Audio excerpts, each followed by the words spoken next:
À votre avis, quel est l'investissement préféré des Français? Évidemment, je parle de l'immobilier, et mon invité du jour, Shane Oba, l'avait bien compris. Quand tu regardes objectivement, entre le moment où moi j'ai acheté et aujourd'hui, l'immobilier, je crois qu'il a fait quand même entre 35 et 40%. C'est colossal, quoi. Les salaires, ils n'ont pas fait entre 35 et 40% dans cette période. Sauf que la réalité de l'immobilier est bien moins rose que ce que beaucoup de Français imaginent, et la désillusion est parfois difficile à accepter. Initialement ingénieur dans le BTP, Shane réalise que ce n'est pas en travaillant toute sa vie comme un bon employé qu'il construira la vie riche qu'il veut pouvoir offrir à sa famille. Et contrairement à des millions de Français, il a eu la chance d'avoir un père qui lui a partagé des bribes d'éducation financière. Alors moi déjà, mon père, je me souviens d'une phrase qui m'a toujours marqué. Il m'avait donné de l'argent quand j'étais petit et il me disait n'oublie pas d'essayer d'en mettre de côté. Et j'ai fait attends, tu m'as donné 5 euros, même si je regarde 1 euro, c'est pas ça qui va changer la vie. J'étais tout petit. Il fait tu sais, l'épargne ça commence à partir d'1 euro. À travers mon média, Le Grand Bain, je lutte tous les jours contre ce manque d'éducation financière qui finit par coûter très cher aux Français. Tout à l'heure on a vu, voilà, c'est quelqu'un qui est divorcé et qui galère parce que voilà, elle ne s'est pas souciée de s'éduquer financièrement et son mari a tout géré et qu'est-ce qui se passe? Elle sait même pas combien elle a quand il divorce. C'est justement pour développer son éducation financière que Shane a décidé de se former à l'investissement. Il écoute des podcasts, il lit des newsletters, il regarde des vidéos sur YouTube. Il fait un premier investissement locatif, puis un second. Finalement, il décide de rejoindre le programme du Grand Bain pour progresser de façon structurée tout en étant accompagné par des professionnels indépendants. Il se prend de passion pour les sujets d'investissement et de finances personnelles et il décide même d'en faire son métier. Aujourd'hui, Shane est conseiller en investissement et ses enfants ont déjà une meilleure éducation financière que 99% des Français. La leçon, ce que je transmets, c'est que n'ayez pas d'a priori sur l'argent comme beaucoup de gens en ont en France, malheureusement. Ouais. Par quelles étapes est-il passé dans son parcours? Comment s'est-il formé? Quel est le conseil qu'il aurait aimé connaître plus tôt? On répond à toutes ces questions et bien d'autres dans ce nouvel épisode du Grand Bain. Bon visionnage. Parce que tu vois, je pense vraiment que en France, on a ce biais de l'investissement immobilier, c'est le meilleur investissement au monde. Non mais moi je dis ce que je vais te dire, c'est qu'en fait moi ce que j'ai vu c'est qu'en fait aujourd'hui les problèmes, notamment les problèmes financiers, ils sont complexes. Et on peut pas dire, tu vois, c'est pas, comment je veux dire, c'est pas le travail à fond dans le travail ou à fond dans le sport. C'est les deux qui font l'équilibre. Dans la vie, le sport, par exemple, ça va faire l'équilibre au travail, ça va permettre d'avoir encore une puissance de travail plus importante.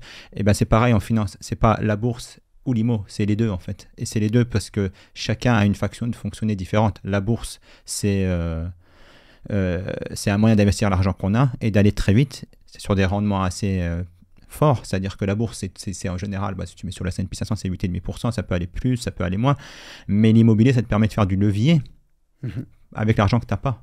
Voilà. Et en fait, il faut utiliser les deux leviers, bourse, IMO, pour pouvoir faire un patrimoine équilibré.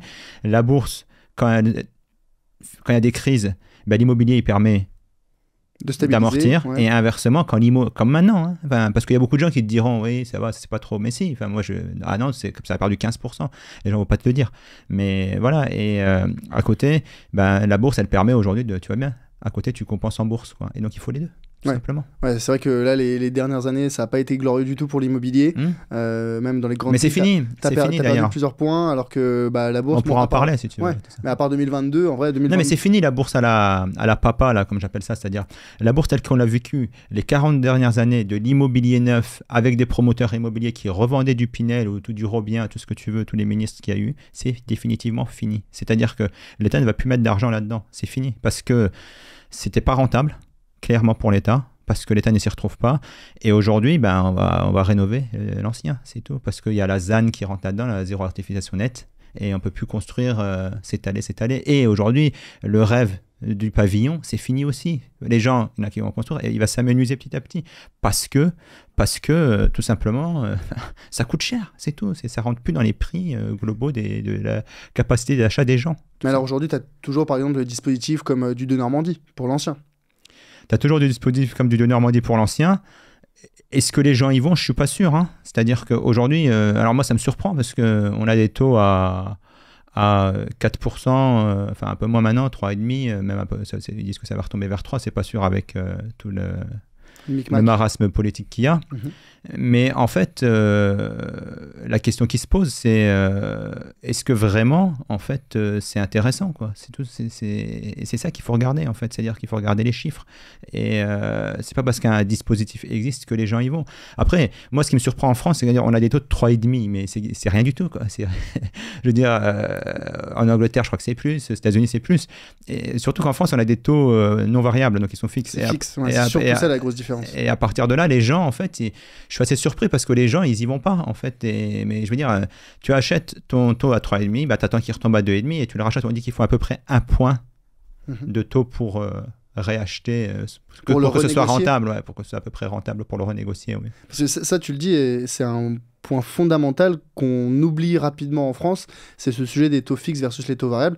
Aux États-Unis ou même au Royaume-Uni ou dans la majorité des autres pays, quand tu fais un crédit immobilier, tu as un certain taux, mais si les taux demain augmentent parce que inflation, parce que plein de sujets, ton crédit, potentiellement, il peut faire x1,5, x2, et là, tu te retrouves dans une vraie mouise. Ouais.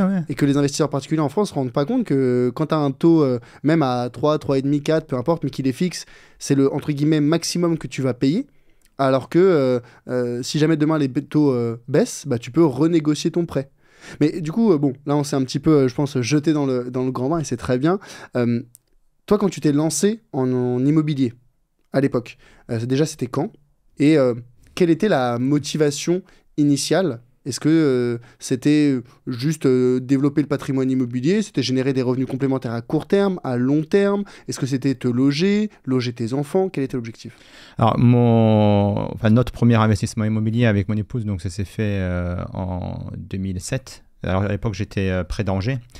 C'était une résidence principale classique, ni plus ni moins, comme tout le monde a. Elle faisait à peu près 100 mètres carrés près d'Angers.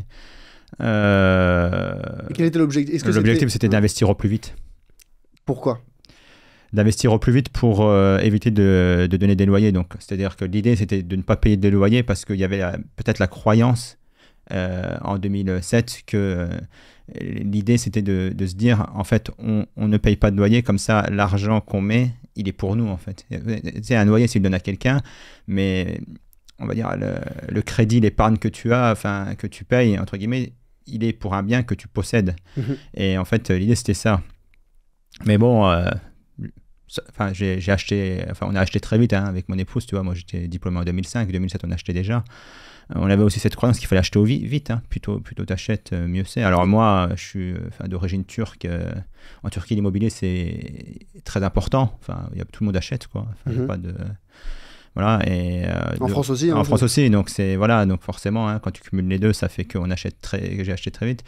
Après, alors c'est rigolo parce que j'ai souvent entendu ça parce que je suis intervenu, je suis ingénieur en bâtiment, donc je suis intervenu dans beaucoup de logements et tout, alors quand il y a les acquéreurs et tout, ils disent, vous vous rendez compte, j'ai fait un crédit de 20 ans, mais personne ne garde sa résidence de 20 ans, pour info, la moyenne française, c'est 7 ans de détention d'un bien. C'est rien du tout, en fait. Et donc, c'est pour ça, investir dans un bien en se disant, oui, les taux sont élevés, mais ça se trouve, on ne va pas les payer longtemps, les taux élevés. Ça n'a pas de sens. Donc après, on est revenu à Nantes et on était resté d'ailleurs avec mon épouse, on va dire, 1 an en location, justement. Le temps de trouver, parce que l'idée, c'est quand même de racheter au plus vite. Donc, vous aviez acheté, vous avez revendu. Ouais, au bout de 5 ans. Ouais, et d'ailleurs, franchement, c'est quand vous achetez une maison, si vous pouvez vous éviter les travaux, c'est toujours mieux parce que je me souviens qu'on avait terminé les travaux au bout de 4 ans et demi et 6 mois après on a vendu, quoi. Donc voilà, et au début on vous dit on va faire les travaux parce que ça coûte cher et forcément quand on est plus jeune on a peut-être moins les moyens qu'après, mais en fait il y a ça aussi, et après je comprends qu'aujourd'hui les gens soient contraints de faire des travaux parce que ça coûte cher, voilà. Est-ce que si tu avais su au moment de l'achat que vous alliez faire 4 ans et demi de travaux pour revendre au bout de la 5e année, est-ce que tu aurais acheté le bien? Franchement, je sais pas en fait, si tu veux. J'ai eu ces débats, en fait, si tu veux, longtemps, d'ailleurs, j'en parle souvent sur LinkedIn, ces débats entre RP, soit en achat, soit en location. Mais en fait, ça dépend, c'est vraiment personnel. Il n'y a pas une bonne méthode, en fait. Chacun, tu peux vouloir acheter ta résidence principale pour te dire, moi, en fait, ce que je veux, c'est offrir un cadre à ma famille, à mes enfants. Voilà, c'est ça que je veux. Côté sécuritaire. Voilà.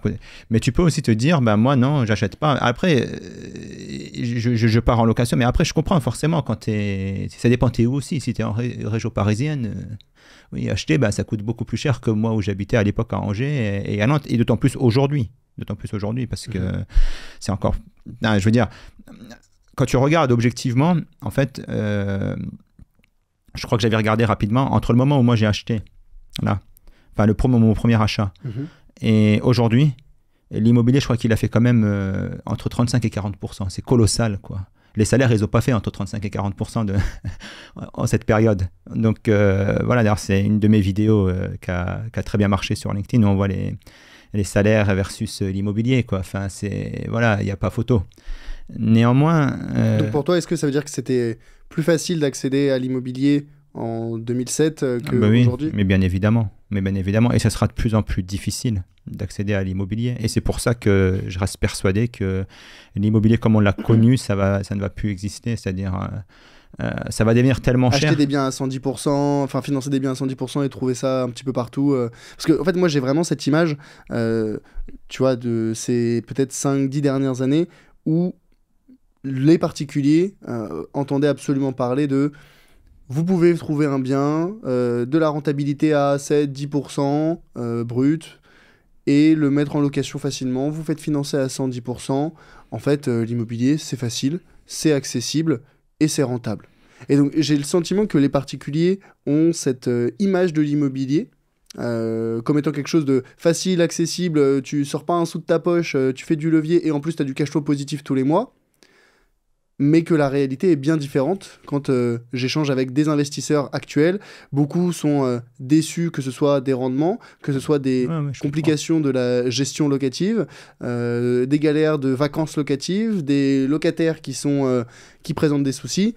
Toi, quand tu as commencé à investir dans l'immobilier, donc on a compris que le côté déjà accessibilité, c'était plus facile hier qu'aujourd'hui. C'est vrai, et tous ceux qui te diront le contraire se tromperont. C'était plus accessible avant, même en 2007, c'était plus accessible que clairement. Et du coup, au niveau des potentielles galères que tu as pu connaître avec la gestion locative, parce que c'est peut-être le point principal. Non, mais j'entends bien, c'est un point de douleur. Qu'est-ce que tu avais vécu et qu'est-ce que tu en tires comme leçon? C'est-à-dire que, alors ensuite, après la RP, la première RP, on est revenu à côté près de Nantes et on est resté, on va dire, en location juste à côté de Nantes, entre Nantes, enfin plutôt proche de Nantes. Et après, on a décidé, par contre, l'année où on a été en location, d'acheter notre premier bien en investissement à Nantes. Alors moi, je suis quand même assez surpris d'une chose, c'est-à-dire que quand je vois que le prix auquel j'ai acheté, en plus à l'époque, malgré le fait que je sois dans l'immobilier, j'ai acheté à un prix, je vais pas dire cher, mais j'ai pas trop négocié en fait. Voilà, j'ai acheté parce que je voulais m'investir et tu voulais pas te prendre la tête. Ouais, mais je vais pas me prendre la tête et surtout en fait, moi ce qui m'a choqué, c'est que moi je suis pas trop en train de regarder, voilà, pour me rassurer parce qu'il y a beaucoup de gens qui regardent tout le temps les actions en bourse, l'IMO qu'ils ont, mais en fait, la réalité c'est que de toute façon, c'est pas un truc que tu maîtrises quoi. Et en fait, maintenant, quand je vois le prix que c'est, je me dis, en fait, c'est quand même colossal, quoi, enfin, l'augmentation du prix de l'immobilier. C'est pour ça qu'il y a juste un facteur, voilà, je vais faire une parenthèse là-dessus, c'est que beaucoup de gens te diront d'acheter peut-être dans des villes un peu, on va dire, je parle moi souvent des 13 agglomérations, y compris Paris, quoi, c'est les grandes villes de France. Il y en a qui vont dire d'acheter à côté parce que peut-être plus rentable en rendement. Ce qu'ils oublient, ces gens-là, quand même, c'est que quand ça augmente, par contre, c'est dans les grandes villes que ça augmente. 90% des nouveaux jobs qui se créent, c'est dans les 13 métropoles en France. Donc forcément, les gens, ils vont se loger là où il y a le travail. Ils ne vont pas se loger, je ne sais pas si c'était de ville pour vexer personne, mais voilà. Et il y a cette réalité-là, quoi. Et donc, les difficultés que j'ai eues en tant que locataire, alors moi, j'ai eu... alors forcément, oui, pour moi c'est plus facile parce que c'est mon métier. Donc moi forcément, mon métier c'était de gérer des chantiers de construction. Donc moi j'étais directeur de travaux. Donc forcément, ça me paraît facile de gérer des travaux. Ça c'est un point de douleur. J'ai eu des problèmes, j'ai eu des locataires qui n'ont pas payé, clairement. Ça m'est arrivé. Pendant combien de temps et c'était quoi la raison? Alors, parce que c'était quelqu'un qui était payé, il a eu des problèmes avec son patron qui le payait. Il travaillait, je crois, il travaillait dans un magasin qui vendait des vêtements. Il y a eu un problème, le patron avait mis du temps à payer, donc j'ai dit que c'est pas grave, j'ai dit pendant 2-3 mois, sauf que ça a continué après. Donc moi j'ai dit, alors le truc qu'il faut surtout pas faire, c'est prendre une caution. C'est-à-dire qu'il faut avoir quelqu'un qui est caution d'appartement. Ça paraît tellement évident qu'il y en a qui ne le font pas. Donc, c'est-à-dire qu'il ne suffit pas de se dire Jean-Maurice, mon locataire, ou Madame Michu, ma locatrice, elle a 3 fois le loyer et c'est bon. Non, tu prends malgré tout une caution parce qu'il y en a qui m'ont dit mais je gagne 3 fois le loyer, ça m'est égal. vous me trouvez une caution qui fait aussi 3 fois le loyer, quoi. Ok, donc c'est avoir quelqu'un d'autre qui se porte garant finalement. Ouais, c'est ça. Parce que la caution, tu peux te dire, il y a une caution qui est d'immobiliser. Un mois, t'as pas droit à plus. Voilà, un mois de salaire, un mois de loyer. Mais après, tu prends une caution solidaire, en fait, on appelle ça. Et donc, du coup, moi, j'ai appelé la caution solidaire qui était sa mère. Et je lui ai dit, écoutez, je vais me retourner contre vous si votre fils il continue à pas payer les loyers. Et puis, donc, forcément, elle l'a appelé et elle a dit, tu quittes l'appartement. Donc, après, il l'a quitté. Voilà, ça, c'était la seule complication que j'ai vraiment eue. Alors, c'est dommage parce que, en fait, si tu veux, j'ai toujours eu un esprit d'aider les gens et tout. Et ce qui se passe, en fait, c'est que maintenant, je suis beaucoup plus radical dans ma sélection, eu égard à cette mauvaise expérience, quoi. C'est-à-dire que Comment tu fais? Oui, mais malheureusement. Je sélectionne, c'est-à-dire que je regarde celui qui gagne le plus. Et il y a toujours du feeling, hein, on a beau dire ce qu'on veut. Mais bon, alors je sais pas forcément à Paris, il y a une tension locative, mais c'est sûr que pour moi, l'appart, par exemple, les appartements que j'ai à Nantes, voilà, les gens, ils sortent pas, quoi, en ce moment surtout, parce qu'en fait, il y a une telle tension locative à Nantes, c'est colossal, hein, je crois que c'est 1,5% de taux de vacation, c'est que dalle, quoi, c'est-à-dire, c'est juste un turnover. Et alors du coup, je me suis fait avoir au début, je mettais mon numéro, maintenant je ne l'ai plus, j'ai même mis mon adresse mail, maintenant je l'ai mis, je me suis créé une adresse mail exprès pour... spécial pour les... Mais parce que mon appart de Nantes, il fait 200 demandes, quoi, c'est n'importe quoi.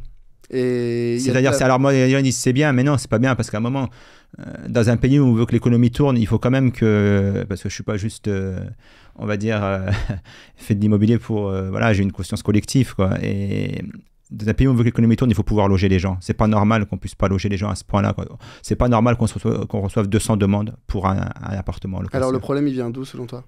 Le problème, c'est qu'il n'a pas été anticipé, c'est tout. Et en fait, c'est ce que je te dis. Je pense qu'il y a aussi une concentration du travail dans les grandes villes aujourd'hui et il ne se passe plus beaucoup de choses dans les campagnes, quoi, très clairement. Oui, donc le problème qu'on n'arrive pas à loger tout le monde, c'est parce qu'il y a trop de demandes pour pas assez d'offres. Exactement. Mais du coup, c'est la faute à qui?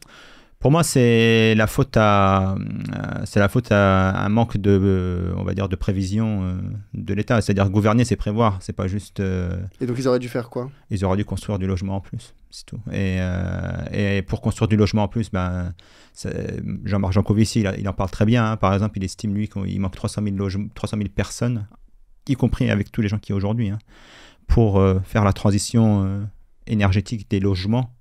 Qui sont nécessaires, qui vont être nécessaires pour respecter les accords de Paris, bon, qu'on va peut-être pas trop respecter, mais pour essayer au moins de s'en rapprocher au maximum.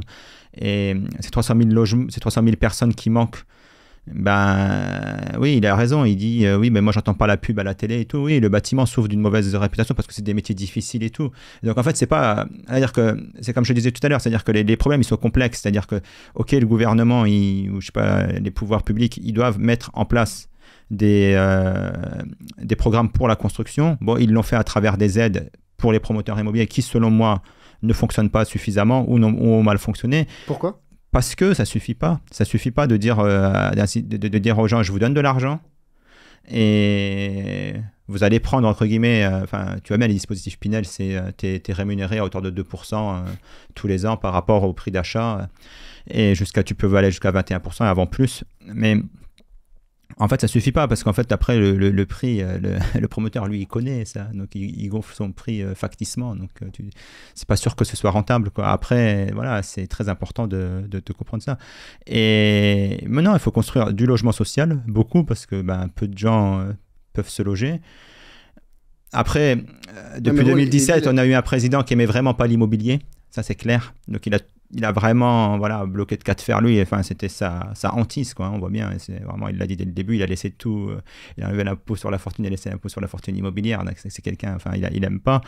C'est pas un jugement de valeur. Hein, c'est comme ça. Il a le droit de pas aimer l'immobilier. Mais enfin, la base, c'est de loger et nourrir les gens dans une société, quoi. Donc, c'est déjà, tu peux pas loger les gens. Le problème, en fait, au fond, c'est pas... Les gens, ils peuvent s'étaler. Mais après, bon, tu vois bien tous les problèmes de bouchons et tout ça. C'est-à-dire qu'à un moment, quand tu veux une économie qui tourne, il faut pouvoir loger les gens là où ils travaillent. Parce que sinon, ça marche pas. Et donc, les pouvoirs publics, donc, ils n'ont pas pu mettre ça en place. Parce que... je dis, les problèmes sont complexes, c'est-à-dire qu'aujourd'hui, par exemple, on veut plus d'immigration en France. Néanmoins, qui aujourd'hui travaille dans le BTP, c'est des immigrés à 80-90%, quoi. C'est des entreprises immigrées et des entreprises même où les patrons sont immigrés. Et donc, il va falloir résoudre ce problème complexe, mais on peut pas se dire on le met de côté et on verra plus tard parce que c'est une bombe sociale, quoi. C'est quand même voilà, quoi. Mais donc, selon toi, ce qui aurait dû être fait, c'est la construction supplémentaire de logements sociaux, mais pas que de sociaux, de logements en général, dans les grandes villes. Ouais, dans les grandes villes, oui, il faut arrêter de construire, faut arrêter de construire ailleurs, sincèrement. Elles sont déjà surpeuplées, les grandes villes. Elles sont déjà surpeuplées, mais c'est là que tu trouves le travail. Enfin, tu vois, c'est en chaîne, c'est-à-dire que quand tu vas avoir par exemple un couple qui est, je sais pas, je pense exemplement à un couple qui va s'installer dans une grande ville, qui va avoir un salaire à peu près confortable. Après, ils vont prendre une nounou, ils vont prendre une femme de ménage. Donc, ça crée de l'emploi, tout ça. Mais les grandes villes, tu dis qu'elles sont saturées, non, on peut encore les étendre. Mais à un moment, il va falloir c'est très complexe parce que Jean-Marc Jancovici, lui, il dit par exemple typiquement qu'il ne faut pas étendre des grandes villes, mais d'un autre côté, c'est là que je trouve le travail. Donc comment tu gères cette complexité aujourd'hui, quoi? Tu crées de meilleurs réseaux de transport en commun, tu diminues les réseaux routiers, ou en tout cas tu facilites les covoiturage. Ouais, mais Charles Elias, si tu veux... ça marche dans les... Enfin, moi qui habite une ville comme Nantes, en fait, si tu veux, quand tu as une famille, c'est pas évident, quoi. Non, mais bien sûr, je dis pas que c'est évident. Mais si jamais tu veux loger plus de personnes... Parce que, en fait, tu as cette dualité entre une surconcentration autour des grandes villes et en même temps, tu as une volonté de augmenter la capacité d'accueil et de construire de nouveaux logements qui doit nécessairement se faire à l'extérieur des grandes villes. Après, du coup, pour l'investisseur aujourd'hui particulier qui regarde ce sujet en se disant, bon, grande ville, province, banlieue, comment est-ce qu'il devrait aborder le sujet? Alors, pour il n'y a pas une bonne méthode. Il y en a qui vont préférer investir dans des villes moyennes, il y en a qui vont investir dans des grandes villes. Alors, selon quels critères on va plutôt choisir l'un ou l'autre? Aujourd'hui, sincèrement... on en avait déjà parlé. Pour moi, le premier critère, tu sais, c'est comme dans une entreprise. Quand c'est pas rentable, tu n'investis pas, quoi. Et le premier critère, c'est la rentabilité quand tu achètes. C'est quoi une bonne rentabilité, alors, qu'il faut viser? Ça dépend de ce que toi, tu souhaites comme rentabilité. Il n'y a pas de bonne méthode, mais c'est-à-dire que si tu veux investir en IMO, parce que si tu n'as pas... il faut 10%. Allez, on va dire 8% quand tu n'es pas, on va dire, exigeant, mais en dessous... c'est pas... Alors 10% de rentabilité, parce que là, tu vois, je me mets dans la peau, l'investisseur qui ne connaît rien, juste il a son salaire, il a entendu parler, il sait que ses cousins, sa tante, ses parents investissaient dans l'immobilier. En grande ville, attention, 10% en grande ville, parce qu'il ne faut pas oublier qu'en grande ville, dans les petites villes, il faut un peu plus, parce que c'est ce que je disais au début, c'est-à-dire dans les grandes villes, il y a aussi le prix du logement qui augmente plus vite que dans les villes moyennes et les petites villes. Forcément, ça, tu le comptes pas dans ta rentabilité, mais tu le sens à la fin quand tu le revends, quand même. Ouais, tout à fait, mais justement, dans ce cas-là, moi je suis investisseur particulier, je me dis, non, mais j'investis pour investir sur du long terme. Qu'est-ce que je vais privilégier? C'est la rentabilité aujourd'hui, le cash flow, c'est l'appréciation du capital, c'est quoi? Ça dépend de ta stratégie. C'est-à-dire que si tu as une stratégie, par exemple, de racheter derrière, il faut privilégier le cash flow. Ça va te faire rentrer de l'argent qui va augmenter ta capacité d'emprunt vis-à-vis des banques. Alors, cette capacité d'emprunt, on pourra en reparler tout à l'heure, parce que moi, justement, vendredi, la semaine dernière, j'étais voir la banque, le fameux taux du 35% de HCSF, ça dépend de ce que tu as aussi en réalité. C'est-à-dire que si tu viens... Alors ça, c'est rigolo, parce que j'ai discuté avec quelqu'un. Si tu viens comme ça, tu arrives, je veux... je sais pas, je vais emprunter à la banque, tu viens, les mains dans les poches. En fait, il faut se mettre à la place de la personne que tu as en face, souvent, et si tu veux obtenir quelque chose, c'est-à-dire que c'est quoi son problème à la banquière ou au banquier? C'est qu'en fait, il a des dossiers, donc lequel il va prendre, celui-là qui lui facilite le travail. Donc moi, je suis venu avec 30 slides, feuilles d'impôt, etc. Tu vois bien. Tu lui as pré-mâché le travail? Mais tout, j'ai fait 20 slides, je vais tout dessiner, taux d'imposition des 3 dernières années avec des magnifiques slides, voilà. Et tout ça forcément avec capacité d'emprunt, avec patrimoine d'aujourd'hui, perspective, voilà, forcément tu arrives à ça. D'ailleurs, j'ai envoyé, c'est rigolo parce que je lui ai envoyé tous mes documents. Elle m'a dit, vous pouvez m'envoyer vos slides parce qu'elles sont quand même bien mal. Donc forcément, quand tu envoies ça, forcément ça, voilà, et elle, forcément, je vais faciliter qualité de travail, quoi, très clairement. Donc pré-mâcher le travail, ça permet de faciliter clairement, la prise de décision pour la banque. Mais donc là, c'est en amont, c'est-à-dire, c'est plutôt en aval, une fois qu'on a déjà trouvé le bien. Là, j'ai pas trouvé de bien, c'est parce que moi je voulais savoir est-ce qu'ils vont accepter ou pas. Bon, j'avais pas trop de doutes et à la fin d'ailleurs je lui ai dit, elle m'a dit, elle me demandait si je voulais mettre de l'apport. J'ai dit pas forcément, mais de toute façon je lui ai dit écoutez, vous avez bien vu, de toute façon j'ai pas de problème d'emprunter, donc à partir de ce moment-là j'irai peut-être dans une autre banque, petite pique à la fin pour la convaincre encore un peu plus, quoi. Ouais, ok, donc pour revenir, tu m'as dit il faut viser 8 à 10% de rentabilité. Ouais. Ça dépend où tu investis. Si c'est petite ville, je te dis c'est plus, clairement. Ouais, ok. Et c'est quoi la checklist alors? Comment on fait pour trouver ce bien à 8-10%? C'est-à-dire qu'en fait, ce que j'ai remarqué aussi, c'est qu'en ce moment, il y a beaucoup de monde, de plus en plus de marchands de biens. C'est un endroit où les gens se sont beaucoup lancés en ce moment. Donc, c'est plus difficile aussi, clairement. Clairement. De trouver le bien, tu veux dire? Bien sûr que c'est plus difficile, mais il y en a toujours. Et alors, la chance qu'on a aujourd'hui avec le numérique, j'avais fait un post LinkedIn là-dessus. Il y a des applis qui sont pas mal, là, comme Monteur.imo et l'iBox. Qui te permet en fait de regarder avec plusieurs critères, c'est-à-dire que c'est des applis qui agrègent les 900 sites en France de référencement immobilier, dont les deux principaux qui sont Le Bon Coin et Se Loger. Et à partir de là, donc eux ils vont un peu plus loin, hein, c'est-à-dire ils peuvent te mettre les rentabilités espérées, ils peuvent te mettre notamment des informations intéressantes comme si le bien il a été remis en vente, donc pour mieux négocier. Ils n'arrivent pas à mettre les 5D là encore, c'est dommage. C'est quoi les 5D? Les 5D, c'est les critères en fait qui vont faire que ton bien il est potentiellement moins cher, hein. Décès, divorce, alors il y avait dette, c'est la personne endettée, et diagnostic, et le 5e décès, déménagement. Ok. Et donc si jamais il y a ces critères-là, mais parce que, est-ce que les gens l'indiquent non, quand ils mettent en... non, bien sûr que non. Ah oui, parce que comment ils font pour savoir alors? Comment tu fais pour savoir? C'est-à-dire qu'il y a deux manières de chercher, c'est-à-dire soit tu fais à l'ancienne, soit tu fais en numérique, là, comme je t'ai dit. Sinon, tu fais à l'ancienne, hein, c'est-à-dire que tu fais du réseau et tu te tiens informé par les agents immobiliers qui peut-être ont l'information. Et les meilleurs à informer, c'est tout de suite le notaire, hein. Donc les notaires, ils ont les bons plans, c'est ça que tu veux dire? Parce qu'ils connaissent les décès, les divorces, c'est-à-dire que c'est les gens que tu vas voir souvent en premier quand tu as un héritage. Parce que de toute façon, si tu as de l'IMO, il va falloir passer par un notaire. Donc finalement, aller voir son notaire, ça peut être une bonne stratégie pour... C'est une très bonne stratégie. Pour se renseigner sur les biens intéressants. Pour faire des bonnes affaires, ouais. Très bonne stratégie. Ok, donc on entend parler d'un bien intéressant grâce au notaire, à notre réseau ou à Internet. On va voir la banque. Là, tu dis, tu as préparé ton dossier, etc. C'est quoi les éléments clés à mettre en avant pour que ton dossier passe en priorité? Même si j'ai bien compris que plus tu mâches le travail, mieux c'est. Oui, mais du coup, qu'est-ce que tu dois pré-mâcher? Après, déjà, quand tu as fait tout ça, c'est déjà pas mal. Mais qu'est-ce que tu dois pré-mâcher? Tu expliques au banquier combien tu gagnes et tu expliques qu'en fait... il y a deux critères dans l'emprunt, contrairement à ce qu'on pense. C'est-à-dire que les gens pensent beaucoup, c'est les fameux 35% du HCSF, les dépasser ou pas. Mais non, si tu as un patrimoine, la banque, elle va être plus encline à te prêter... à te prêter. Parce que ça, je l'ai beaucoup. Il y a beaucoup d'investisseurs qui viennent me voir en me disant « Ah, je suis au maximum de la capacité d'emprunt, qu'est-ce que je peux faire d'autre ?» Qu'est-ce que tu peux faire d'autre? Si tu t'arrêtes à chaque fois qu'il y a un blocage dans la vie, tu vas pas beaucoup avancer. Et si tu appliques la même chose que les autres, tu auras le même résultat que les autres. Donc après, surtout, il faut aller voir le maximum de banques possible. Parce qu'en fait, il y a vraiment des banquiers qui sont là pour aider les gens. Et il y en a qui vont s'arrêter là, parce qu'ils sont, ils ont assez peut-être de clients, j'en sais rien. Mais là, ils se disent, moi, je vois, par exemple, je sais pas, moi, un jeune couple, j'ai envie de les aider, clairement, et ça existe. Après, renseignez-vous aussi, je dis aux gens, renseignez-vous, peut-être que vous avez quelqu'un que vous connaissez qui avait des difficultés comme vous et qui a pu emprunter. Et j'écoutais aussi... Thomas Creton. Donc, typiquement, lui, c'est rigolo parce qu'il en parle dans son podcast.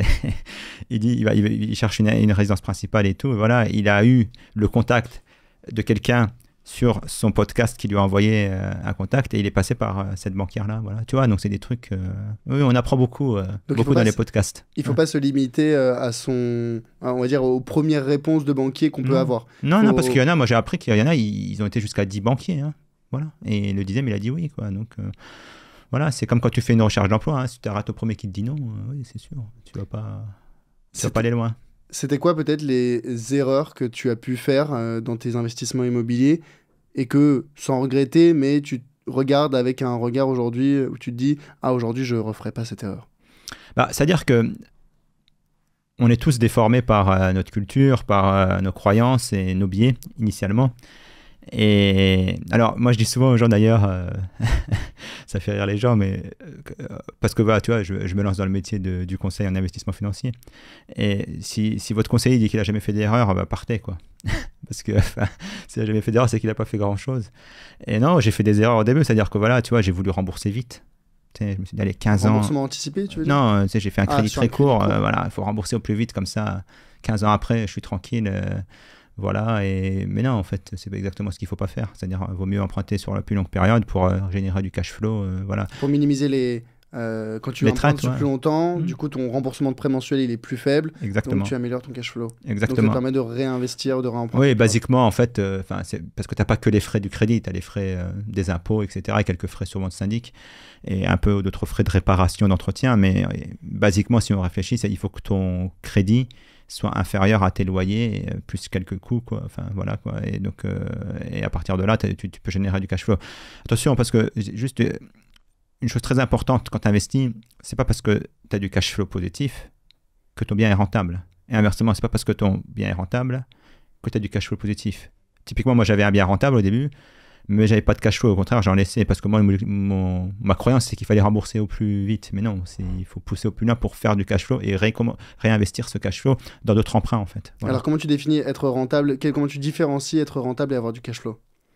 Être rentable, c'est, tu vois, tu es dans ton calcul de rentabilité, hein, c'est-à-dire que tu as la somme de tes loyers annuels versus divisé par tes crédits, ça donne une rentabilité, quoi, tout simplement. Ouais. Et enfin, y compris, ça c'est la rentabilité brute. Après, il y a divers calculs de rentabilité, hein, tu peux aller jusqu'au tri et tout. Enfin bon, ça c'est plus mathématique, mais néanmoins, voilà, c'est le calcul de base. Déjà, si là-dessus t'es pas bon, c'est que ça ira pas loin, quoi. C'est-à-dire que tu prends la somme des loyers que tu estimes générer sur le crédit que tu as, ça va donner ta rentabilité brute.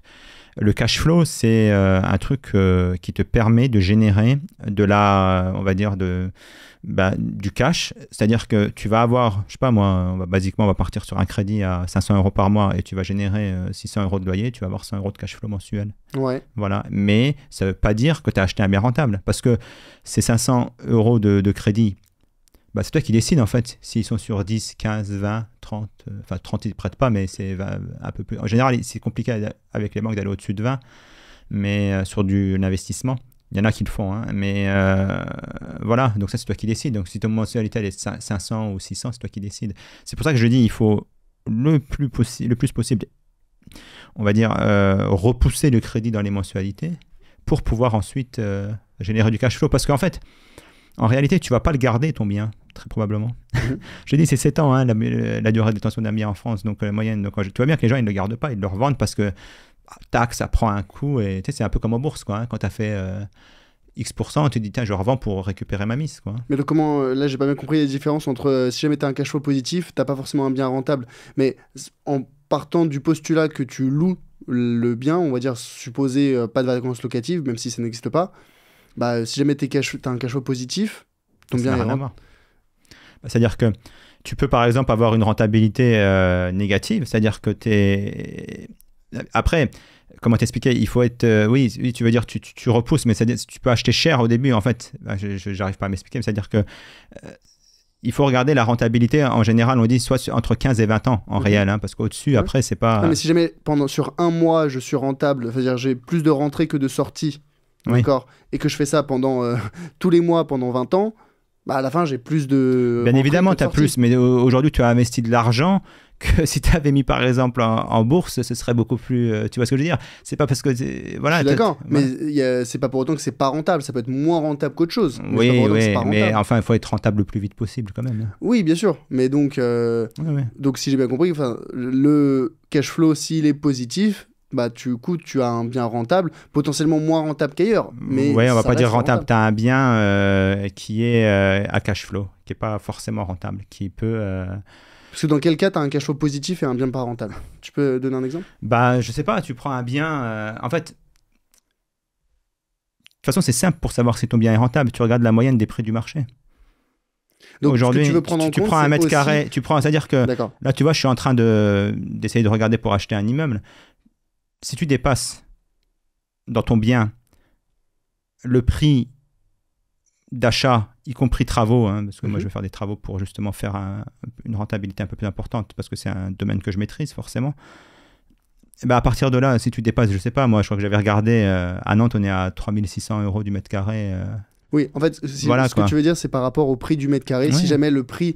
Donc, en fait, il faut distinguer par rapport à la rentabilité. La rentabilité, elle va être définie par le cash flow et par l'évolution des prix de l'immobilier. Ouais, bien sûr. Et donc, si jamais tu as un cash flow positif, mais que les prix de l'immobilier ont baissé, potentiellement, l'investissement n'était pas rentable. Exactement, c'est-à-dire qu'il ne faut pas que tu achètes ton bien plus cher que le prix moyen. C'est-à-dire que, imaginons tu achètes un bien et tu fais des travaux. C'est pour ça qu'il faut faire très attention aux travaux quand tu achètes un bien. Si ton prix au mètre carré de travaux, plus ton achat, il dépasse le prix au mètre carré moyen, il n'est pas rentable.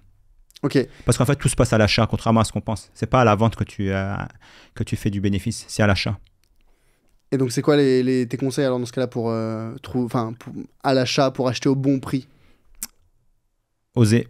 C'est-à-dire que moi, j'ai entendu là, des gens là, qui ont fait 20, 25, 30%. Là. C'est rare, mais surtout en ce moment, si tu te retrouves dans les 5D, si les gens, tu sais, je sais pas moi, imaginons trois frères et sœurs dont malheureusement le père, la mère est morte et ils ont une maison. Eux, leur objectif, c'est de revendre au plus vite. Hein. Tu sais, qui revendent 250 ou 300, si 250 il y a quelqu'un, des fois ils vont revendre, voilà. Donc tu as tout de suite un gain de 50, quoi. Voilà. Et donc profiter d'un anomalie de marché moi je dis oser aux gens. Oser, de toute façon, le nom est acquis d'avance, donc oser et voilà. Après, essayer de trouver sauf si le bien il vous intéresse, hein. Attention, c'est sûr que si tu arrives et tu proposes un truc à 200, s'il vaut 350, tu risques de fâcher les gens, quoi. Faut pas non plus exagérer, quoi. Faut être, mais oser et vous verrez. Donc tu dis dans le sens oser proposer un prix très bas. Bah oui.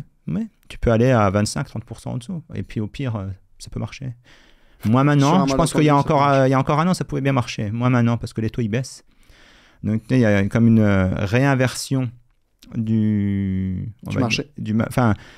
C'est une balance entre les acheteurs et les vendeurs. Hein. Et là, c'était clairement les acheteurs qui sont en force en ce moment, hein, parce que forcément, il y a beaucoup de gens qui ont attendu pour vendre avec les taux qui ont augmenté.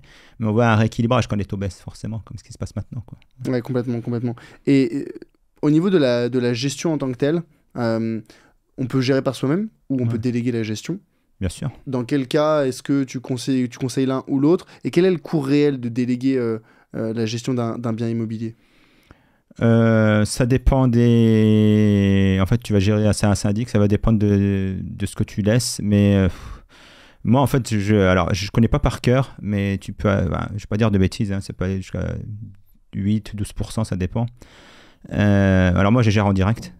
Parce que pour moi, l'immobilier, ça se fait près de chez soi. Alors, sauf forcément, je comprends, hein, parce que je suis à Nantes, donc en plus, je suis du métier un peu quand même, et je gère... je connais mon secteur. Forcément, quand tu es à Paris, quand tu vas investir en IMO, c'est pas facile. Donc, tu vas aller peut-être un peu plus loin pour investir. Mais hormis ça, moi, je dis aux gens, quand vous êtes près d'une ville, restez dans le secteur. Parce que tu sais pas, tu as une fuite, tu as tout le locataire qui va t'appeler quand tu le gères toi-même. Moi, je pense que voilà, c'est quand même beaucoup. C'est un gros pourcentage de pertes sur le rendement quand même. Mais à quel point est-ce que c'est gênant de gérer par soi-même? C'est pas gênant, ça dépend. Moi, c'est-à-dire que ça dépend ce que tu fais. C'est-à-dire que ton bien, en fait... Moi, ce que je fais souvent, c'est que dans les biens que j'ai achetés, c'est que j'ai fait les travaux dès le début. Sauf l'autre que j'ai acheté en neuf. Mais l'autre, en fait, je l'ai mis neuf, quoi, en fait. Ouais. Dès le début. Comme ça, je sais que... je vais gagner de la sérénité d'esprit, quoi. Tu vois. Quand tu dis je vais le mettre neuf, c'est-à-dire c'était un ancien, j'ai refait toute l'électricité, j'ai remis aux normes, j'ai fait passer des artisans, j'ai leur dit tu peux checker ça à gauche, à droite. Et globalement, j'ai changé pas mal le mobilier de cuisine, j'ai remis du neuf, j'ai refait la salle de bain, enfin voilà, tout ça, j'ai remis bien, j'ai refait la peinture et tout, voilà. Ça m'a coûté au début, certes, néanmoins, voilà, j'ai gagné de la sérénité d'esprit parce qu'on ne m'a pas appelé à part pour une panne de WC une fois, j'ai envoyé le plombier très rapidement. Donc on a un peu les deux options, c'est soit on achète un bien presque, j'exagère, dans son jus et on le retape à peine, mais on va avoir en aval plus de problèmes, plus de retours de galères avec les locataires éventuellement. soit on décide de le retaper complètement. Et là, ça nous coûte plus cher, donc au niveau de la rentabilité à court terme, c'est un petit peu diminué, mais on a moins de galères. Sachant que tu me disais, les gens pensent investir pour 20 ans, mais en réalité, ils investissent en moyenne pour 7 ans. Mais si jamais tu sais que potentiellement, tu vas revendre le bien, pas à court terme, hein, mais même à 5 ans, 6 ans, 7 ans, est-ce que ça vaut toujours autant le coup de faire des travaux? Parce que du coup, tu revalorises un peu le bien, donc à la revente, tu le vendras plus cher, hein, bien sûr. Mais dans quelle mesure c'est plus Ça se rentable? calcule. Ça se calcule, c'est-à-dire que tu te poses sur un fichier Excel, tu fais tes travaux et tu regardes le prix que tu espères vendre dans 5-6 ans. Après, moi je dis souvent, prédire l'avenir, c'est le meilleur moyen de se tromper. C'est compliqué à savoir et ce qui se passe souvent, beaucoup de gens le font. Je dis, je vais le revendre dans tant de temps. Ce qui se passe souvent, c'est que... Bon, après, l'immobilier, ça augmente globalement quand même, sauf cette période-là. Donc on verra ce qui se passe à l'avenir, on ne sait pas. Néanmoins, voilà, en général, ce qu'ils font, c'est qu'ils attendent, tout simplement, et ils se disent, c'est un frein psychologique, tu sais, c'est-à-dire que je le revends à partir de ce prix-là, sauf que si tu attends 3 ans de plus, tu vas peut-être le revendre au prix que tu as espéré. Enfin, faut pas oublier qu'en 3 ans, il y a eu de l'inflation aussi, quoi. Ouais. Donc le réel, il est pas là, quoi. Ouais, et qu'il ne faut pas oublier le coût d'opportunité de si jamais j'avais revendu le bien en 3 ans et que j'avais investi le capital ailleurs, potentiellement j'aurais généré beaucoup plus de rendement. Mais c'est un frein psychologique, clairement. Beaucoup de gens, parce qu'en fait... c'est une aversion à la perte. Hein. Toi qui fais beaucoup de bourse, tu vas comprendre ce que je vais t'expliquer. C'est-à-dire qu'en bourse, tu connais la valeur de ton bien. De ton action, tu veux dire? De ton capital. Ouais. Je sais pas, tu as un PEA, tu connais la valeur de ton PEA, il est affiché. En IMO, tant que tu n'as pas revendu, tu ne connais pas la réalité. Tu crois connaître. Tu peux dire un prix pour te rassurer. Tu peux te raconter des histoires pour te rassurer. La dernière fois, c'est ce que je te disais. Moi, quand tu discutes avec les gens, donc moi forcément, je parle du secteur nantais parce que c'est le secteur que je connais. Et non, je leur dis non, votre bien, il a baissé de 10-15%. D'ailleurs, tu vois, typiquement, moi, quand j'ai estimé mes biens pour montrer mon patrimoine à la banquière, elle a apprécié ça.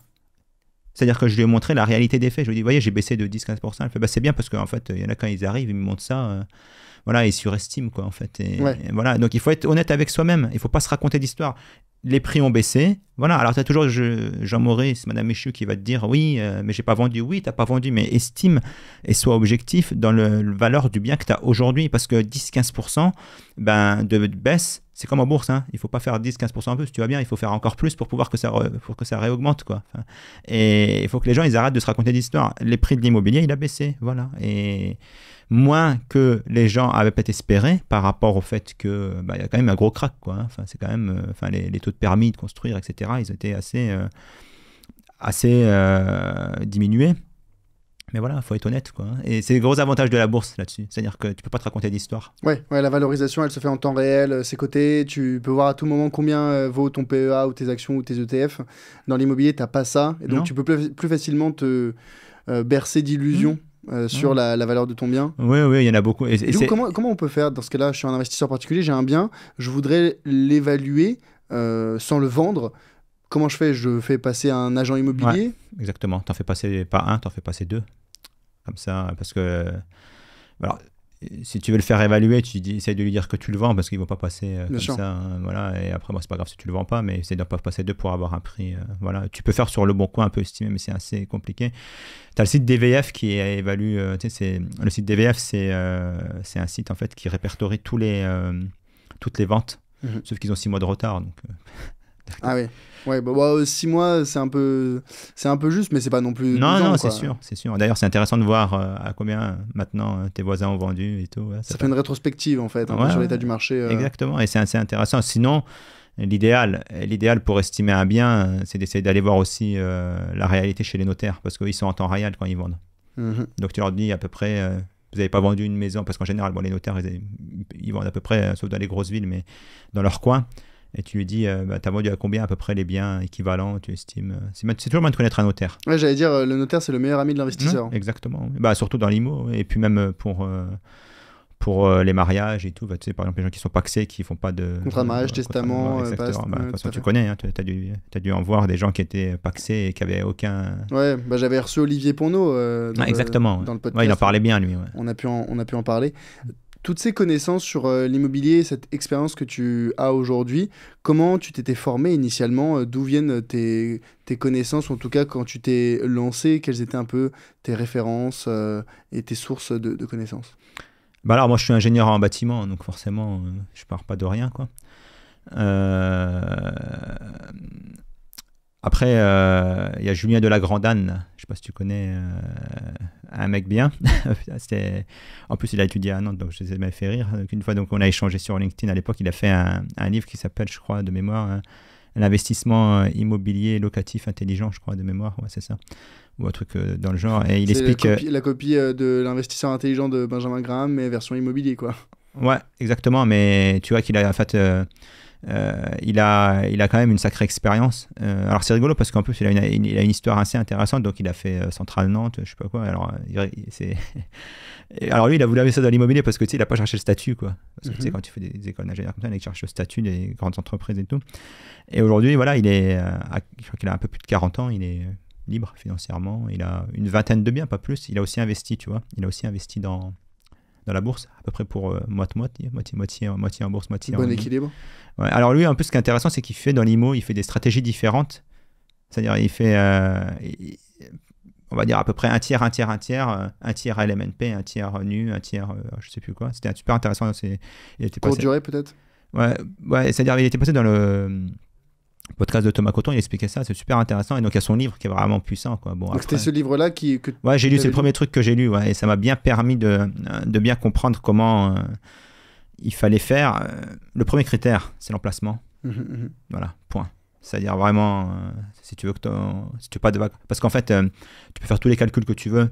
La vacance locative, c'est l'ennemi de l'investisseur, quoi. Si t'as pas une forte tension locative autour de ton bien, ouais. c'est mort. Mais et comment est-ce que tu fais pour mesurer cette vacance locative potentielle, ou au contraire cette attractivité de la zone géographique dans laquelle tu regardes tes biens? Bah moi en fait je suis parti du principe, il y en a qui diront que c'est pas ce qu'il faut faire, hein, mais moi je suis parti du principe qu'en fait moi je reste proche des grandes villes en fait, voilà, et je me pose pas la question, c'est tout. C'est-à-dire que quand tu loues un bien, on m'avait dit, hein, quand j'avais acheté mon premier bien en 2013 à Nantes, on m'avait dit tu verras il sera loué tout le temps. Moi je devais quand même compter une vacance locative d'un mois. 2013 on est en 2024, ça fait un peu plus de 11 ans parce que maintenant, et j'ai eu 10 jours de non-location. En 11 ans? En 11 ans. Et c'était 10 jours de travaux en plus. Voilà. Parce que moi, je ne laisse pas le choix non plus au locataire quand il y a une tension locative comme ça. J'ai dit, vous le prenez à cette date, sinon c'est un autre qui le prend, quoi. Ouais, parce que à Nantes, tu as cette tension locative, ouais. En fait. Ouais, c'est sûr. Et tu l'as de plus en plus ailleurs. Parce qu'il n'y a pas assez de logements, hein. La population, elle augmente en France. Parce qu'il y a quand même encore de l'immigration. Même si les gens font moins d'enfants. Mais la population, elle continue à augmenter. Et... il n'y a pas assez. Enfin, c'est pas qu'il n'y a pas assez de logements, c'est qu'il n'y a pas assez de logements à certains endroits, je dirais. Parce que tu as toujours la phrase des gens qui te disent oui, il manque des logements. Oui, il manque des logements dans les zones où il y a du travail. Donc oui, il manque du logement au final. Ok, donc finalement, un bon indicateur, c'est de regarder où sont les offres d'emploi les plus bien nombreuses. Sûr. Mais bien évidemment. Bon, ça reste dans les grandes villes, quoi. Mais bien sûr, mais bien évidemment. Mais est-ce que ça fait vraiment sens d'avoir cette approche-là avec cette démocratisation du télétravail, même si c'est remis en question ces derniers mois par des grandes entreprises? Mais maintenant, de plus en plus, les entreprises proposent du télétravail. Les gens se disent, je peux habiter loin de mon travail pour avoir plus d'espace vert. Est-ce que, tu vois, cette réflexion autour de la tension locative liée au travail, elle aura toujours autant de sens si demain, on travaille tous de chez nous? Alors, comment t'expliquer ça? Le télétravail, c'est une réalité pour une partie de la population. Moi, j'ai commencé en 2005 dans le bâtiment, j'en ai fait à peu près 20 ans là. Là, oui, je fais un peu de télétravail, mais si tu veux, comment t'expliquer ça? Y a beaucoup de gens qui en font pas en fait encore, hein. Et il y a beaucoup de gens qui en feront jamais. Je veux dire, un maçon, tu vas pas lui dire aller télétravailler, quoi. Enfin, et c'est une réalité pour des cadres. C'est une réalité pour des... Même si, je suis d'accord, il y a de plus en plus de cadres et tout. De plus en plus de professions, entre guillemets, intellectuelles. Oui, mais tu auras toujours un boulanger, tu auras toujours des gens... voilà, tu auras toujours besoin de gens qui produisent. Alors, je sais qu'en France, on n'a pas beaucoup d'industrie, malheureusement. Ce qui est une erreur pour moi, selon moi, mais... Néanmoins, je sais pas si c'est valable. Alors c'est vrai que tu vois, moi je suis sur le Atlantique et il y a pas mal de gens après Covid. Alors tu vois, c'est 50 télétravail. C'est-à-dire il y a des gens qui sont installés sur la côte nantaise, là, tu sais, près de la mer, là, la Baule, machin, Pornic, tout ça.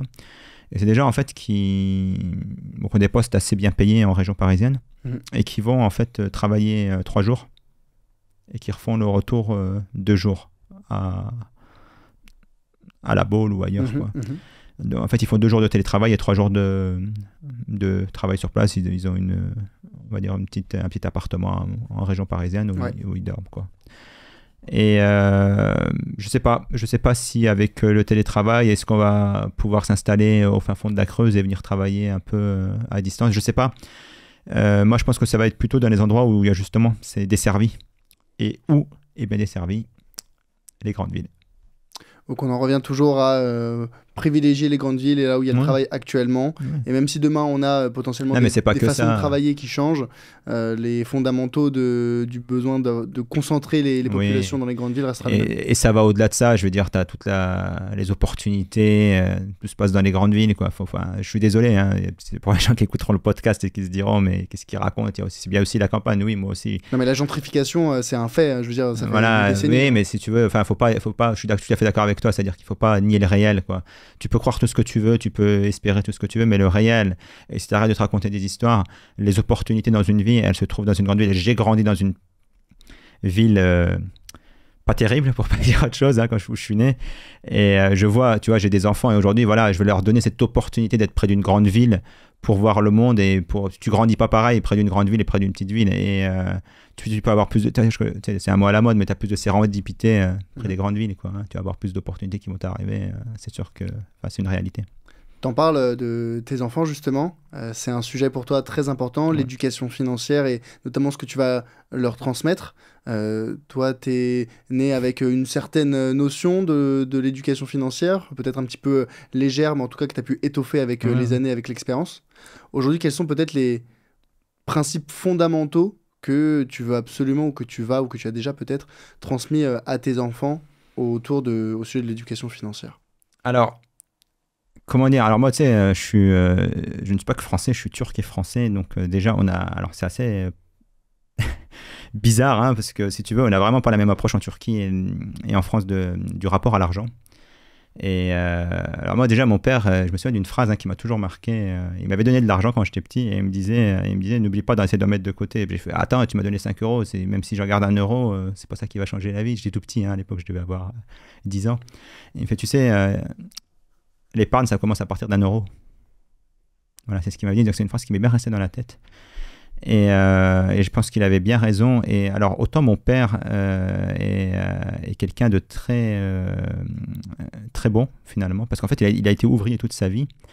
Et alors, il avait une capacité d'épargner colossale, quoi. Enfin, je veux dire, par rapport à son statut d'ouvrier, parce qu'en fait, mon père, il a pas été très loin dans les études, hein. Il a arrêté parce que, voilà, mon grand-père en Turquie n'avait pas du tout d'argent, hein. Et il a arrêté l'équivalent du CM2. Mais aujourd'hui, mon père, il est en Turquie, il a une retraite française. Et il me dit, je pourrais aller au resto matin, midi, soir, que j'aurai encore de quoi vivre pendant très longtemps. Parce que c'est pas un grand dépensier. Parce que c'est pas un grand dépensier et parce que la vie en Turquie n'est pas la même qu'en France. C'est-à-dire qu'en Turquie, on est des vrais écolos, hein, comme je dis. C'est-à-dire qu'on n'a pas 40 fourchettes, 18 cuillères. Non, ils en ont 6 et ça suffit pour 2 et au cas où il y a 4 invités. Et parce que voilà, ils ont un mode de vie où ils n'ont pas 10 000 loisirs à côté et ils n'ont pas besoin de tout ça. Donc c'est venu de là au départ. C'est-à-dire que de comprendre que, en fait, l'argent, c'est un outil. Ça peut être comme une voiture, comme un marteau. Ça dépend qu'est-ce que tu en fais. Tu peux avoir un couteau et tuer quelqu'un et tu peux couper du fromage avec. Et l'argent, c'est neutre, en fait, comme notion. C'est les choses qu'on met dessus qui ne sont pas neutres, tout simplement. Et j'en discute beaucoup avec certains sur LinkedIn, c'est-à-dire que est-ce que l'argent rend heureux ou permet des choses? Je pense que l'argent peut contribuer au bonheur et l'argent, oui, permet beaucoup de choses parce qu'en fait, on a décidé depuis, on va dire, 2 millénaires que la mesure de tout, ce serait l'argent, en fait. c'est pas des mètres carrés, tu mesures pas tout en mètres carrés, je sais pas, tu mesures pas tout en... C'est-à-dire qu'aujourd'hui, cette table, elle a un coût, les appareils que tu as devant toi, ils ont un coût, le service que tu rends aux gens, ils ont un coût, le service que rend un prof, il a un coût, le pétrole, il a un coût. Donc en fait, l'argent, ça résout des problèmes d'argent, mais en fait, comme l'argent est la mesure de tout, l'argent, ça résout beaucoup de problèmes, en fait. Quasiment tous les problèmes. Moi, je dis ça résout tous les problèmes. Peut-être pas la santé quand on est vraiment atteint, ça dépend, parce qu'en général, quand on a de l'argent, on peut se faire mieux soigner quand même. Allez, je dirais, le seul truc que ça fera pas l'argent, c'est tu pourras pas acheter l'amour de quelqu'un, quoi. Voilà. Bah, moi, ce que je dis souvent au sujet de l'argent, c'est que tu peux, ça règle tous les problèmes, sauf les problèmes de relation, tu vois. Et même si tu peux, on va dire, mettre un pansement grâce à l'argent en ayant, je sais pas, t'invites ta copine, tu la fais partir en vacances, tu l'invites au restaurant, etc. Mais ça ne crée pas forcément, voilà, ça peut soigner un petit peu, mais c'est pas ça qui va, on va dire, créer la vraie relation ou le véritable amour. C'est pas de l'amour, mais ça facilite le fait qu'on t'aime, je pense, parce que tu sais, en turc, on a un proverbe qui dit... qu'est-ce qu'il disait il dit Zenginin dostu, zürtün düşmanı çoktur. Ça veut dire les riches ont beaucoup d'amis et les pauvres n'en ont pas beaucoup, justement. Et donc, en fait, tu seras quand même mieux vu. On te cherchera moins de noises si t'es quelqu'un qui a quand même plus d'argent. Voilà, globalement, c'est une réalité. Du coup, la leçon que tu veux transmettre à tes enfants, c'est quoi ici ? Bah, la leçon, ce que je transmets, c'est que n'ayez pas d'a priori sur l'argent, comme beaucoup de gens en ont en France, malheureusement. Ouais. Et ça m'a marqué quand... parce que j'ai grandi en France et en Turquie, enfin j'ai grandi en France mais j'allais souvent en Turquie, et cette approche un peu opposée du lien à l'argent m'a marqué, oui, clairement. C'est-à-dire qu'en Turquie on n'a pas ce désamour vis-à-vis de l'argent, ce côté un peu soit pudique, soit dans l'islam, hein, un des piliers de l'islam, c'est la zakat, comme on dit, c'est-à-dire donner les riches donnent de l'argent aux pauvres. C'est-à-dire que cette notion de... La générosité. La générosité, mais c'est-à-dire que cette haine... je dis des amours, mais moi, des fois, je trouve que c'est même de la haine des riches en France. Elle n'existe pas en Turquie, clairement, parce qu'en fait, les riches, ils sont là pour aider la société à se développer, tout simplement. Et ils donnent aux gens qu'on n'a pas. Parce qu'on n'a pas ce système d'État-providence à la française, qui est très bien, hein. Qui est très bien. Donc forcément, on n'espère pas d'un État qui nous donne de l'argent, parce que l'État, il n'est pas aussi développé, il n'est pas aussi providentiel qu'en France, quoi, tout simplement. Okay. Donc l'idée, moi, pour les enfants, c'est soyez neutres et commencez à acquérir les méthodes. C'est-à-dire que moi, d'ailleurs, c'est rigolo parce qu'on a fait une vidéo pour mon fils avec Mathieu Stéphanie, là, juste un instant. Et, parce que j'en parle souvent de Mathieu Stéphanie à mon fils et tout. Et donc, du coup, en fait, c'est ça. Mathieu Stéphanie le dit bien. En fait, il ne faut pas, par exemple, quand tu as un enfant, lui dire non, mais c'est pas ton problème, voilà, l'argent de papa. Non, tu lui dis ça coûte ça, pour qu'il ait les notions immédiates des choses, la valeur des choses. Ça coûte ça, ça coûte ça, ça coûte ça. Moi, mon fils, voilà, dès qu'on a mis carte bancaire et tout, qui gère, qu'il apprenne. En fait, à quel âge ? Il a 13 ans, là. Ouais. On lui a mis une carte bancaire, téléphone. Maintenant, il paye même avec son téléphone maintenant. Et voilà, il comprend. Il n'arrive pas encore à gérer comme je souhaiterais. Bon, je suis quelqu'un de très exigeant, hein, ça c'est sûr. Mais voilà, et c'est bien. Se confronter, en fait, tu sais, c'est comme quand tu es entrepreneur, tu le sais, toi. Hein, donc, tu as la plupart des réponses sur le chemin. Donc, tu te confrontes et il va apprendre. Et voilà. Et tu lui donnes...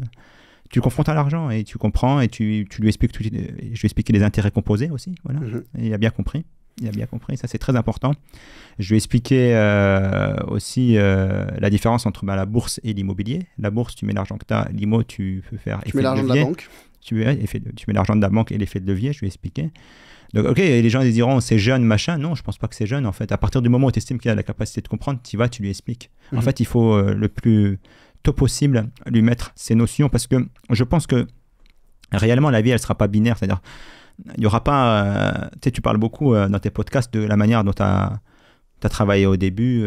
On a à peu près le même profil. Moi, je suis ingénieur, toi, tu es école de commerce, mais on est arrivé, école, voilà, on va dire statut, machin, etc. Et puis après, on s'est dit, mais peut-être que c'est peut-être pas forcément le bon chemin, quoi. Alors moi, un peu plus tard que toi, mais voilà. Et moi, je pense que ce sera encore d'autant plus marqué plus tard, dans 10 ans, quand mon fils il accédera au marché du travail. C'est-à-dire, voilà, mets-toi des compétences de côté, ouais, en plus.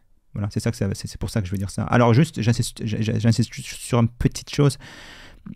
J'ai un gars et une fille, donc j'ai la chance d'avoir les deux. Et j'aiderais plus ma fille que mon gars, ouais, clairement. Parce qu'en fait, les filles, elles sont quand même, on voit bien, elles sont un peu plus défavorisées vis-à-vis de ça dans la société, ouais, clairement. Quand tu dis aider, c'est quoi, financièrement ou au niveau des Ouais, connaissances? financièrement et globalement, on va dire, sur l'éducation, j'insisterai plus sur ma fille parce que on a beau faire tous les efforts qu'on fait, on reste dans une société, même en France, très patriarcale, qui a ses codes et qui reverse ses codes dans la société encore aujourd'hui patriarcaux. Et même si c'est de moins en moins le cas. Mais on voit bien, enfin globalement, c'est qui les patrons des boîtes, c'est des hommes. C'est qui les plus riches, ça reste encore des hommes. Je suis sûr, tu prends les 10 milliardaires français, il doit y en avoir une ou deux femmes, hein, pas plus. Tu prends les patrons du CAC 40, il y a quasiment des hommes encore. Donc on reste quand même. Donc les femmes, elles partent du désavantage du fait que, en fait, tu vois, on leur dit par exemple, mais tu vas gérer l'argent, mais tu vas gérer l'argent des tâches quotidiennes, quoi. Tu vas pas gérer ton budget. Donc moi je dis, et j'ai eu beaucoup parce qu'il y en a des FMK là, tu vois, avec Hélène Gerby notamment et Melvin Duvaux, voilà.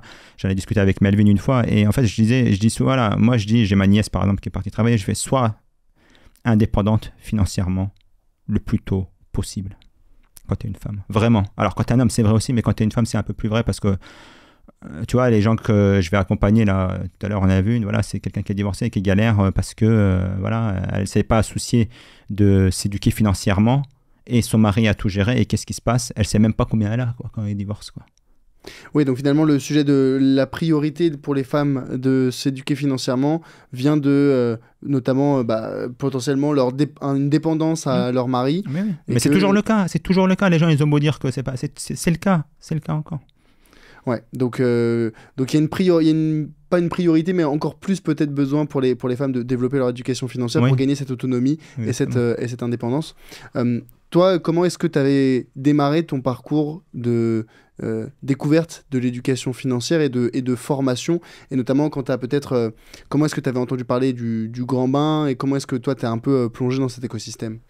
Alors moi déjà, c'est comme l'immobilier, tu vois, je te disais, hein, je croyais que je savais bien investir, mais pas du tout. Donc j'ai commencé à investir, comme quoi, hein, mais forcément, enfin, j'ai commencé à investir en faisant du stock picking, exactement ce qu'il ne faut pas faire. Alors ça va, j'ai pas mis beaucoup, j'ai perdu, hein, j'ai perdu un tout petit peu, hein, mais c'est toujours embêtant. Et donc ouais, et à partir de bon, je suis un coq, tu vois, de toute façon tu me connais maintenant, je suis un profil quand même qui est très rationnel. Donc à un moment quand ça marche pas, je me dis il y a un truc qui va pas là, ça marche pas, donc on va peut-être faire autrement. Et donc du coup, on s'est mis en contact et tout, et puis voilà, j'ai fait ta formation et j'ai l'honneur d'avoir été dans la première formation. Donc voilà. Et à partir de là, en fait... Mais alors pourquoi, en fait, qu'est-ce qui t'avait motivé? Parce qu'il y a beaucoup de gens qui se renseignent, qui se disent qu'ils lisent à droite à gauche. Toi, quel a été ton parcours? Comment est-ce que tu avais découvert ça? T'avais découvert par LinkedIn, par la newsletter, par le podcast Moi, j'ai découvert par LinkedIn, forcément. J'ai contacté... non, c'est pas toi que j'ai eu d'abord. Morgane? Non, c'est pas Morgane, c'est... Alison? Blandine. Non, je vois pas. Si. Celle qui fait les restos... c'est la coach des restos, là. Elle était dans ton cercle, là. Laurine, je dis Blandine, c'est Laurine Blandin. Laurine Blandin. D'ailleurs, parce que les gens l'appellent Blandine des fois sur les... Oui, d'accord, oui. Laurine, et du coup, j'ai dit, elle m'a expliqué tout ce que vous faisiez et tout, elle m'a parlé de toi, et donc à partir de là, j'étais vers toi. Mais ce qui m'a fait passer au grand bain, c'est-à-dire que je suis pas quelqu'un qui, justement, qui se raconte beaucoup d'histoires. Quand ça marche pas, je cherche des solutions. Et aussi, je sais pas, j'avais fait un post là-dessus une fois sur LinkedIn, ce qui fait passer les gens à l'action, c'est la douleur. Donc, tu as la douleur de perdre. Et c'était quoi ta douleur? D'avoir perdu d'argent. Combien t'avais perdu? Pas grand-chose, hein. J'avais perdu 2000 balles, quoi. Mais ça faisait chier, quoi. Enfin, ça faisait genre ça de perdu. Je me disais, c'est pas possible parce que les gens ils gagnent en bourse. Donc s'ils gagnent pas comme ça, c'est qu'il y a une autre méthode de gagner, quoi. Enfin, c'est pas possible.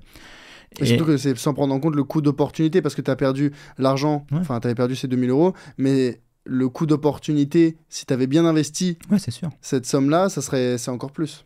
Ouais. Et donc j'insiste juste sur ce fait du point de douleur parce que j'en parle souvent aux gens. Ce qui fait en fait que quelqu'un passe à l'action, c'est la douleur qu'il ressent au moment où il doit passer à l'action. C'est-à-dire que je prends souvent cet exemple parce que ça parle quand même aux gens. Imaginons un gars qui est alcoolique, qui a des enfants, une femme, et sa femme elle lui dit je me barre avec les enfants si t'arrêtes pas de boire. Si pour lui c'est plus douloureux d'arrêter de boire que de quitter sa femme, il va continuer à boire. Si pour lui c'est plus douloureux de quitter femme et enfant, enfin voilà, il va faire l'inverse. ce qui fait passer, parce que moi, enfin, tu vois bien, je fais aussi des études de psychologie, bientôt je serai psychologue aussi, parce que je me suis posé cette question, mais qu'est-ce qui fait que dans deux situations, il y en a un qui, comme ça, Anthony Robbins dans Pouvoir illimité, d'ailleurs, il en parle très bien aussi. Et donc, voilà, c'est cette douleur-là qui m'a fait passer à l'action, donc j'ai été avec toi, et en fait, Et pourquoi tu étais avec moi, pourquoi pas avec d'autres? Parce que c'est toi que j'ai croisé, voilà. Et c'était juste une question de circonstance, quoi. Non, c'était pas une question de circonstance. C'est-à-dire qu'à un moment, je vois aussi les capacités des gens. J'ai quand même une capacité à juger et une capacité à avoir la crédibilité qu'ont les gens en face de moi, quoi. Et en général, quand j'ai une opportunité, j'y vais, en fait. Aussi, hein. C'est-à-dire que, je sais pas si tu connais cette histoire. Alors, je sais pas si c'est une histoire ou si c'est une série TV américaine qui est réelle. Il y a un milliardaire et tout qui est assis, qui se fait interviewer par une speakerine. Elle lui dit, il parle de sa carrière et tout, et elle fait, vous avez déjà fait un truc de fou? Enfin, elle lui dit oui, voilà. Il fait, tenez, je vais faire un truc de fou. Voilà, je vous donne mon chéquier. Il lui donne le chéquier. Et il lui dit, signez, mettez le montant que vous voulez. Et elle dit, non mais arrêtez, ça me gêne et tout. Il fait, allez-y, mettez le montant que vous voulez. Et puis au final, elle le fait pas. Et il reprend le chéquier, elle lui dit, vous voyez, c'est ça la chance dans la vie, c'est saisir les opportunités, en fait. Il fait, vous aviez le moyen d'écrire le montant que vous vouliez, vous aurez peut-être vu devenir riche, milliardaire même, entre guillemets, hein, bien sûr, millionnaire, et vous n'avez pas saisi l'opportunité. Donc en fait, les opportunités, il faut les saisir, au pire, ça ne marche pas. Ouais. Voilà, quoi. Et c'est ce que j'ai l'habitude de faire. Après, forcément, quand je vois aussi le cercle des personnes qu'il y avait, ça m'a motivé. Hein. Forcément, au début, Morgane, Christophe, il y avait aussi Christophe Chen. Voilà. Et donc, quels étaient les éléments que toi, tu recherchais dans une formation? En fait, je recherchais qu'on m'explique les choses de manière vulgarisée et simple, mais à la fois que ce soit crédible et que ça fonctionne, en fait. Hein. Voilà, tout simplement. Et je me souviens, donc forcément, après, j'ai fait la formation Le Grand Bain, et à partir de là, ça m'a permis, en fait, de comprendre qu'en fait, en fait, j'ai dit, tiens, mais le temps que j'ai perdu, quoi, enfin, en fait, à pas avoir compris ça avant, quoi. Et c'est rigolo parce que j'en ai parlé à beaucoup de mes amis, je leur disais, j'ai fait 6 heures de formation, là, avec Charles Elias. Putain, c'était les 6 heures les plus rentables de ma vie. Et ça m'embête qu'on n'apprenne pas ça à l'école, quoi. Et je le dis poliment, embêté, hein. Parce que, sincèrement, enfin, c'est une compétence qui est plus importante que de savoir, je sais pas moi, les conjonctions de coordination à l'école, quoi. Ça m'a jamais sorti d'une galère, hein. Je me suis pas dit quand j'avais pas d'argent, mais où de Hornicar. Non, j'ai dit j'avais pas d'argent, donc si tu veux, enfin, j'ai rien contre les profs de français, mais enfin, je trouve que c'est une grosse perte de temps, mais des fois sur les sujets qu'on apprend, donc voilà. Et là, je me suis dit, mais là, je tiens quelque chose, ouais. Là, je tiens quelque chose qui va me permettre d'avancer, au-delà d'avancer. Si tu veux, sur les connaissances financières, ça va me permettre d'avancer dans la vie au global, quoi, en fait. Et c'est ça, en fait, que je me dis, là, tu vois, les gens, ils disent devenir acteur de sa vie. Moi, c'est même pas ça. Je me dis, là, je vais devenir auteur de ma vie. Réalisateur, producteur. Auteur de ma vie, quoi. Et là, je me dis, waouh, là, purée, il y a quelque chose, quoi. Et c'est triste. C'est triste parce que c'est une compétence, en fait, que je me suis dit, mais pourquoi je ne l'ai pas eu avant? Et bon, après, maintenant, c'est passé. Mais est-ce que les gens... Voilà, ils se diraient, c'est pas grave, j'ai pas à apprendre à conduire, c'est pas grave, j'ai pas à apprendre à nager. Et pour moi, c'est une compétence aussi importante que ces savoirs-là, en fait. Parce que c'est reprendre son avenir en main. Quand tu vois un gamin qui se noie, si tu sais pas nager, tu vas avoir les boules, quoi, enfin, dès qu'il va se noyer, quoi.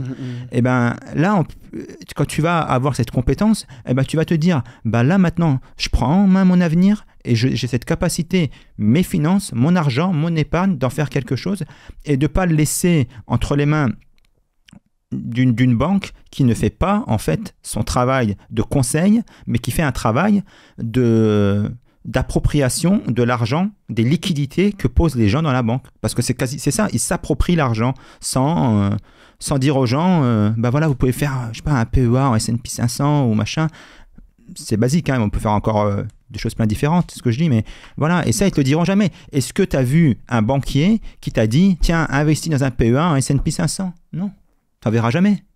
Voilà, et c'est ça, en fait, voilà, et c'est...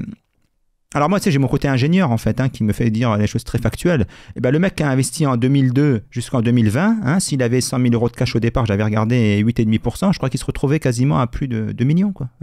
Voilà, mais oui, mais ça, voilà. Sauf que ces 2 millions-là, tu aurais pu les avoir, Tu les as pas. Mais c'est la banque qui les a, en fait. Parce qu'elle, elle l'a fait. Elle l'a fait. Et du coup, là, ça fait 2 ans. Où est-ce que tu en es un petit peu au niveau de, je sais pas, de ta performance, de tes portefeuilles, des résultats que tu as pu obtenir? Bah, tu vois bien, hein, depuis 2 ans, ça se passe bien à la bourse. Donc forcément, c'est ce qu'on se disait un peu tôt ce matin. Voilà, forcément, là, ça fait 30% le S&P 500. Il faut être lucide. Voilà, c'est-à-dire que le S&P 500, il ne fera pas 30% tous les ans. Là, alors c'est rigolo parce que je sais que tu vois, il va faire 8,5% de moyenne. Et je sais que demain, donc il va chuter. Mais moi, pour autant, je ne vais pas l'enlever, en fait. Je ne vais pas me dire, tac, j'enlève et tout, je cherche. Parce qu'en fait, on ne sait pas. Il faut arrêter avec ça. On ne sait pas. Les gens qui veulent faire du stock picking, hein, la fameuse étude Spivak, je ne vais pas la répéter, mais l'étude Spivak qui dit que 90% des traders professionnels et non professionnels, sur le long terme, ils perdent par rapport à la moyenne du marché. Voilà. Alors, je félicite les 10% qui y arrivent. C'est bien, mais à mon avis, ils font que ça toute leur journée. Et c'est très bien s'ils le font. Donc, voilà. C'est pas la gestion donc, que toi, tu souhaites avoir de tes investissements? Moi, je veux une gestion passive. En fait, je veux faire de l'IMO et de la bourse. Mon objectif, c'est de faire 50-50, un peu comme Julien de la Grandane, là, comme il fait. Et voilà, parce que c'est vraiment les bases d'un équilibre d'un patrimoine financier, ouais, pour moi. Chahine, je pense qu'on a vu déjà pas mal Ouais. de choses. Peut-être pour celles et ceux qui sont intéressés par mieux comprendre ton histoire, ton parcours et comment est-ce que tu es passé de justement employé dans le BTP à aujourd'hui conseiller en investissement. Comment est-ce qu'on fait pour te contacter? Ben, les gens peuvent venir vers moi sur LinkedIn. Je publie à peu près tous les jours et voilà, ils viennent vers moi et je serais ravi de les conseiller. Voilà. Le premier canal, c'est LinkedIn. Ouais. Chahine Oba. Voilà, c'est ça. Donc ça s'écrit SAHIN, plus loin OBA. Voilà. Donc ils viennent me voir et avec plaisir pour les accompagner. Toi qui écoutes beaucoup de podcasts, peut-être ma dernière question, c'est est-ce que tu as une recommandation pour un futur invité sur le podcast? Ah, moi, j'aime bien quand même Mounir Lagoun. Ouais.